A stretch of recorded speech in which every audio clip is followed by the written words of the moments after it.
My name is Tom Silver. I'm a freshman at Harvard, and I'm a staff writer for the HBR.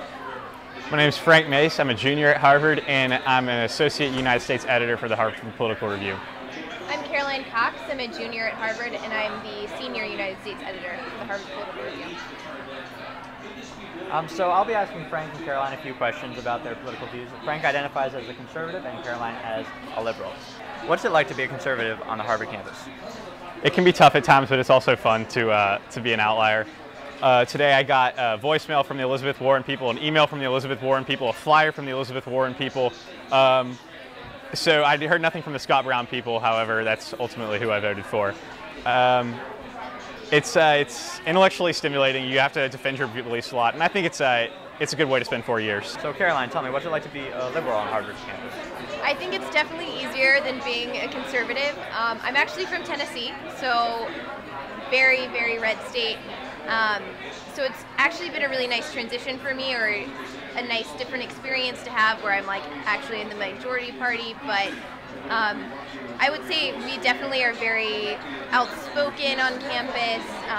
That's something that surprised me coming in, to see people pretty much all the time this year just bringing out Obama signs, getting out the vote. I imagine, Frank, as a conservative, that's definitely could be somewhat annoying, but I mean, I think it's nice. And one benefit of being a conservative in Boston is that the Romney campaign headquarters is only about 20 minutes away. You can imagine if the Obama campaign headquarters was in Boston, that the entire student body would be down there every day. So I count myself fortunate to have that chance.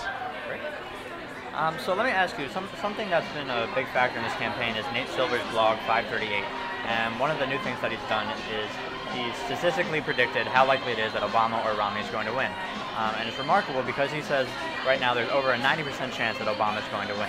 So Frank and Caroline, first you, Frank, do you think these polls could be accurate? Do you think they'll be an accurate predictor of the electorate? No, look, I'm reluctant to interfere with statistics and numbers. But I think anyone who says that he knows with 90% certainty what's going to happen tonight is a little suspect. I think there's a lot of uncertainty. So much of it depends on turnout. Peggy Noonan had a great piece in the Wall Street Journal this morning talking about how we might have been had our nose buried so deep in the polls that we've missed what's actually happening out there. And I think Nate Silver and his numbers tends to miss that. I think I'm going to take the unusual position and say that I kind of agree with Frank. This may be my pessimism getting the better of me in this case, but I'm coming into this night a little bit nervous. It's a close race. I think, you can't quantify everything that's happening out in the States. But I mean, it's been a nice blog to follow if you're an Obama supporter.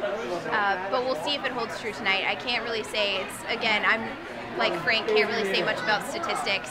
I'm a little more of a qualitative kind of person, but. One thing that's been a major factor in this campaign is the economy. Now, as college students, speak personally, and for college students in general, how much is the economy a factor in this campaign for you? I'll let you start this time. I think it was a big factor. I also think that the truth is presidents can't have much control over the economy, particularly because they have to work with Congress, with people from across the aisle. So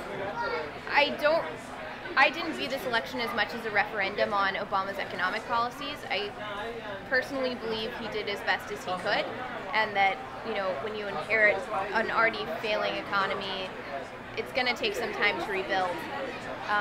As a student coming out of college next year, I mean, I'm obviously somewhat worried about how the economy is going to be doing, but I have confidence in the person I voted for and how that will be handled.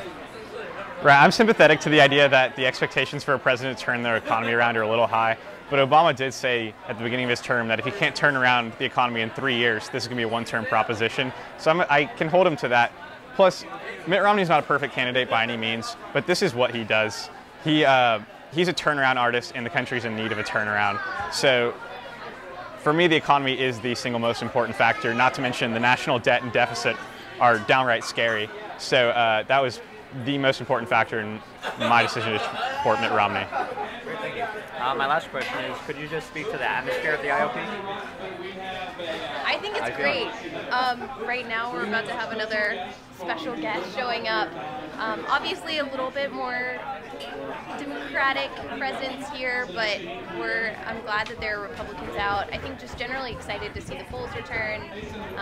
A lot of people nervously watching the TV screens, but I think generally it's just a nice time to be together, obviously. Yeah, it's fun. I think we've lost a good number of Republicans who are fanned out across Romney's victory party in Boston tonight, as well as the Romney headquarters. The Romney Victory Party, as well as the Romney headquarters. It's fun. I just heard that we're getting David Axelrod, Jean Shaheen, Rush Schrieffer phoning in, so this is the place to be tonight. All right, great. Thank you very much.